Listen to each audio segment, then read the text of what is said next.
تو ناظرین، حضرت آدم علیہ السلام کی وفات کے بعد ان کے بیٹے حضرت عیسیٰ علیہ السلام ان کی ذمہ داریاں سنبھال لی۔ اب تبلیغ کا کام انہیں کرنا تھا۔ ادھر قابیل جو نرم زمین میں آباد ہوا تھا، ادھر اس کی اولاد نے فتنہ و قتل و غارت کا بازار بنا دیا۔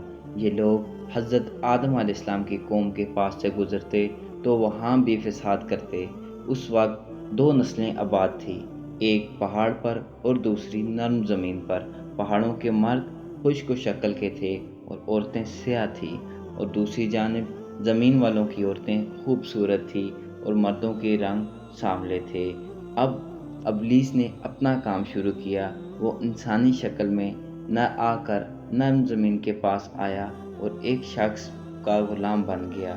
پھر اس نے بانسری کی شکل کی ایک چیز بنائی اور اس کو بجانے لگا۔ لوگ اس کی آواز کے پیچھے لڈو ہونے لگے اور اس کے آگے بھیڑ لگا دی۔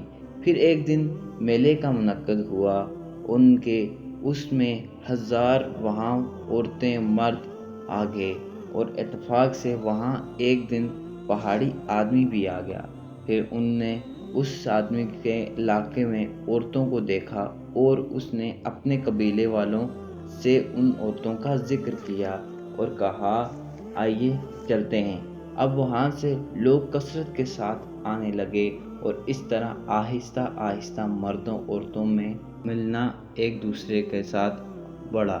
پھر بدکاری اور زناکاری عام ہو گئی، جبکہ یہ سب کام عیسیٰ علیہ السلام کی شہریت میں حرام تھے۔ لیکن پھر بھی عیسیٰ علیہ السلام اپنی قوم کو سمجھاتے رہے، ان فسادی لوگوں کے ساتھ مل جل کر نہ رہیں۔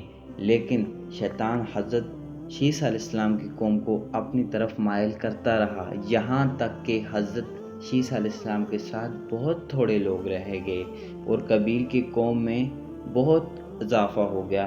لوگ یوں ہی زندگی بسر کرتے رہے، یہاں تک کہ اللہ تعالیٰ نے حضرت ادریس علیہ السلام کو پیدا کیا۔ یہاں سے آگے جاننے کے لیے ہم اگلی ویڈیو میں ملتے ہیں۔ اس ٹائم تک اللہ